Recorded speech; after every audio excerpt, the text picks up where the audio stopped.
Hey guys, it's Sarah with Rose Gold Retail. Today we are going to make a patch.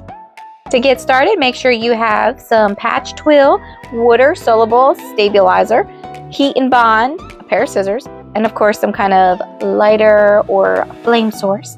We're also going to use 2 sheets of tearaway stabilizer. Hoop up your stabilizer so that way it's nice and secure. Now, while it's not typically recommended that you pull on your stabilizer, I did do it here because I want to make sure that it is very firm. Next, I am going to line up the patch twill right into the center of my design. I'm also using temporary spray to try to keep it centered. Now, it's not really sticking, so I'm going to use this painter's tape and tape down the ends. This way, the design does not touch where I'm taping down. Next, we're going to add our water soluble stabilizer. That's really it. It's really that simple. 2 layers of tearaway. Then we have our patch twill, and then we have our water soluble stabilizer, and we're just kind of trying to keep it from moving.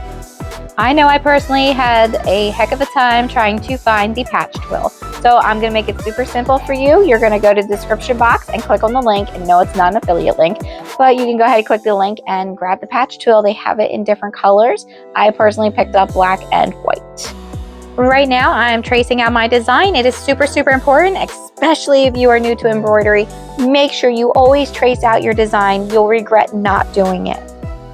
For those that are curious, this is what my screen looks like. This is what my design looks like on the screen. It is approximately 2 inches. This is a time lapse of the design being stitched out. Please enjoy it. It is pretty satisfying. If you don't want to watch it, go ahead and skip to the next step.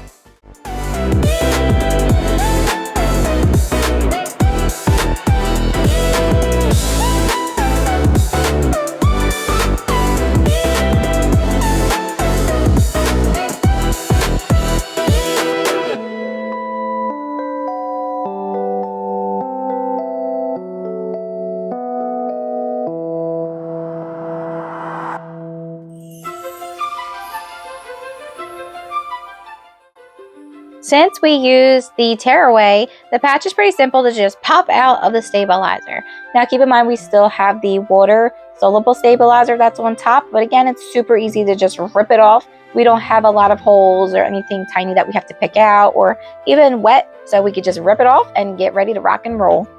Now, unfortunately for me, I'm using a not so great pair of scissors. I just grabbed what was close by just because I wanted to make the video and show you guys how to do a patch. So I just grabbed whatever I had near me. So they're not the greatest, but you're gonna grab yourself a decent pair of scissors and you're gonna trim around all of that extra excess. Now we're gonna use our flame source and kind of seal the edges. Go around your patch and just have the flame touch upon the edges to kind of seal what we have exposed or burn off any extra patch twill if it is able to burn it off. Now, if I was making this patch for a customer, I definitely would have gotten closer to the edges there and trimmed off the white, but for the sake of the video and just for the sake of just making a little hat for fun, I'm just gonna leave it. It's not gonna bother me, so we're gonna go ahead and leave it.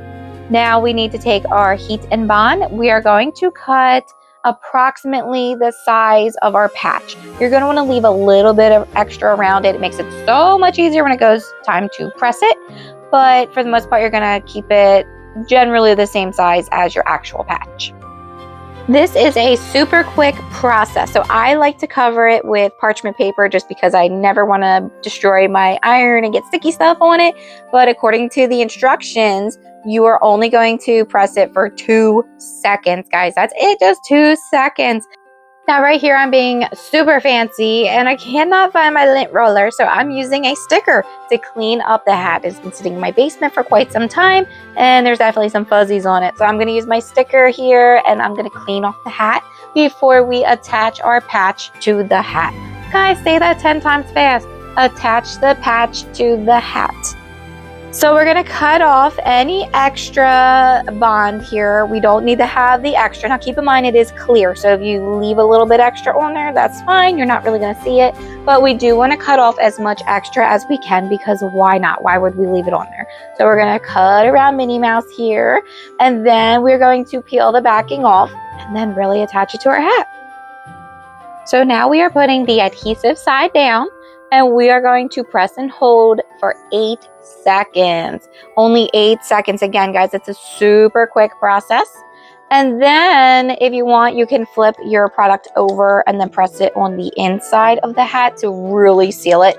Now, I'm just making this for my kids. They don't really care. I don't need it to be super, super permanent. So I'm not going to do that, but you guys can. And a little pro tip, guys, if you see that your patch is kind of coming up while it's still hot, you can always press down on it. As long as you're not burning your fingers, you can kind of hold it in place until it completely cools. And it does help your little area stick better. If you're like me and you're just over hooping hats, get familiar with making patches and attaching them this way, and you will be so thankful that you learned how to do this. Especially if you have a single needle, this is a lifesaver, a time saver. It just makes things a lot easier. So definitely do this process if you want to attach patches to the hats. So thank you so much for watching. As we are trying to grow the channel, please give us a thumbs up and subscribe. I will see you on the next one. Bye-bye.